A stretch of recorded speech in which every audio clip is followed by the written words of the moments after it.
yang terkasih, marilah seturut sabda Tuhan hari ini, kita semua dipanggil untuk menjadi pelayan-pelayan, menjadi hamba dan abdi Tuhan.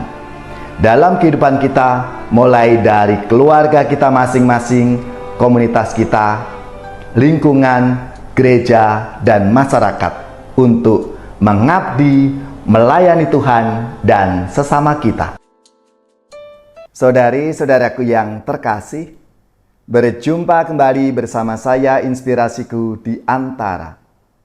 Renungan harian Rabu 8 Maret, Pekan Prapaskah yang kedua. Semoga kita bersama keluarga dan komunitas kita selalu dalam keadaan baik, tetap sehat, dan bersemangat. Marilah kita mengawali renungan kita dengan tanda kemenangan Kristus. Dalam nama Bapa dan Putra dan Roh Kudus. Amin. Allah, Bapa yang Maha Pengasih, bantulah kami dalam mewujudkan karya-karya baik, dan kuatkanlah kami dengan pertolongan-Mu dalam pesiarahan hidup kami, serta tuntunlah kami untuk menggapai anugerah surgawi. Ajarilah kami hidup seperti Engkau, serta mengabdi sesama dengan penuh cinta kasih, agar dapat menikmati kedamaian-Mu, sebab Dialah Tuhan pengantara kami, yang bersama dengan Dikau dalam persatuan Roh Kudus, hidup dan berkuasa, Allah sepanjang segala masa. Amin. Dalam nama Bapa dan Putra dan Roh Kudus. Amin.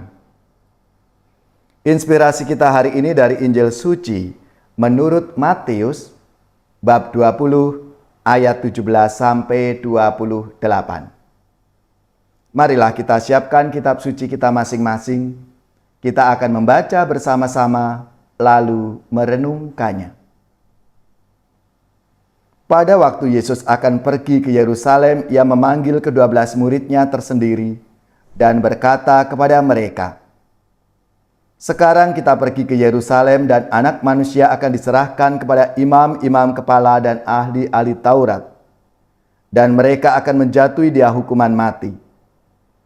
Mereka akan menyerahkan Dia kepada bangsa-bangsa yang tidak mengenal Allah, supaya Ia diolok-olok, disesah, dan disalibkan. Tetapi pada hari ketiga Ia akan dibangkitkan." Maka datanglah ibu anak-anak Zebedeus beserta anak-anaknya kepada Yesus, lalu sujud di hadapannya untuk meminta sesuatu kepadanya. Kata Yesus, "Apa yang kau kehendaki?" Jawab ibu itu, "Berilah perintah supaya kedua anakku ini kelak boleh duduk di dalam kerajaan-Mu, yang seorang di sebelah kanan-Mu dan yang seorang lagi di sebelah kiri-Mu." Tetapi Yesus menjawab, "Kamu tidak tahu apa yang kamu minta. Dapatkah kamu meminum cawan yang harus kuminum?" Kata mereka kepadanya, "Kami dapat." Yesus berkata kepada mereka, "Cawanku memang akan kamu minum, tetapi hal duduk di sebelah kananku atau di sebelah kiriku, aku tidak berhak memberikannya. Itu akan diberikan kepada orang-orang bagi siapa Bapa-Ku telah menyediakannya." Mendengar itu marahlah ke-10 murid yang lain kepada kedua saudara itu. Tetapi Yesus memanggil mereka lalu berkata, "Kamu tahu bahwa pemerintah bangsa-bangsa memerintah rakyatnya dengan tangan besi, dan pembesar-pembesar menjalankan kuasanya dengan keras atas mereka. Tidaklah demikian di antara kamu. Barang siapa ingin menjadi besar di antara kamu, hendaklah ia menjadi pelayanmu. Dan barang siapa ingin menjadi terkemuka di antara kamu, hendaklah ia menjadi hambamu. Sama seperti Anak Manusia, Ia datang bukan untuk dilayani, melainkan untuk melayani, dan untuk memberikan nyawanya menjadi tebusan bagi banyak orang." Demikianlah sabda Tuhan. Terpujilah Kristus.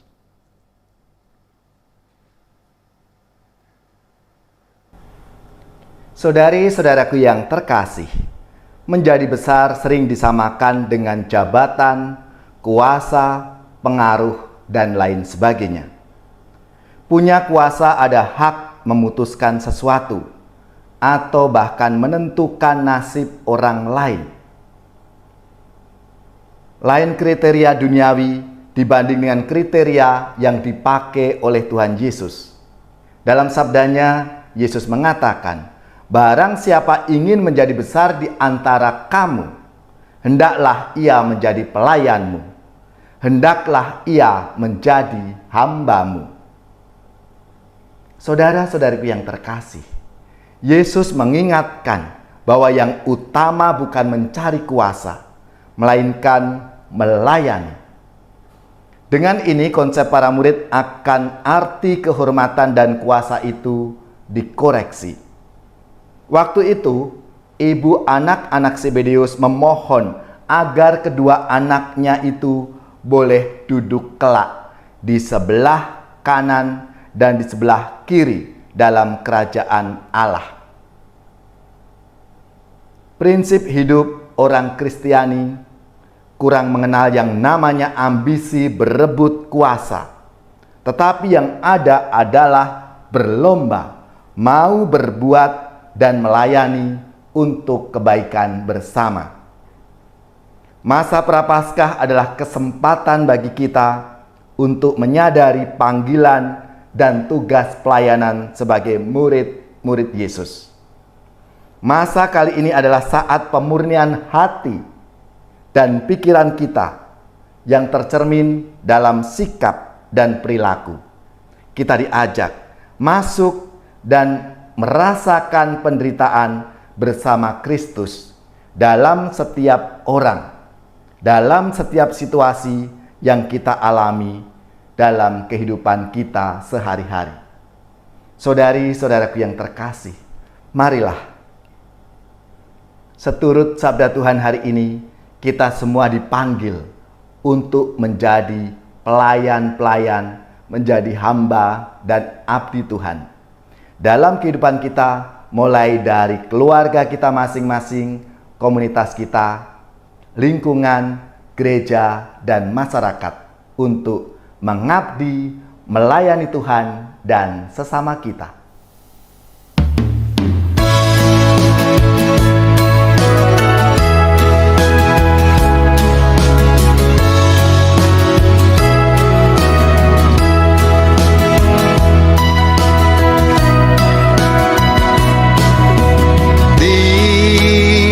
Dalam relung hati ku bertanya padamu Tuhan,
Saudari-saudaraku yang terkasih, marilah kita siapkan hati kita untuk menerima berkat Tuhan.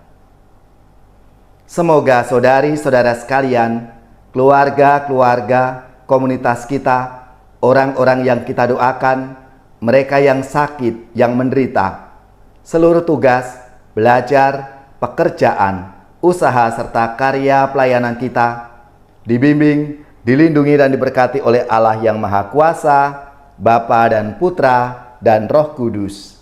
Amin.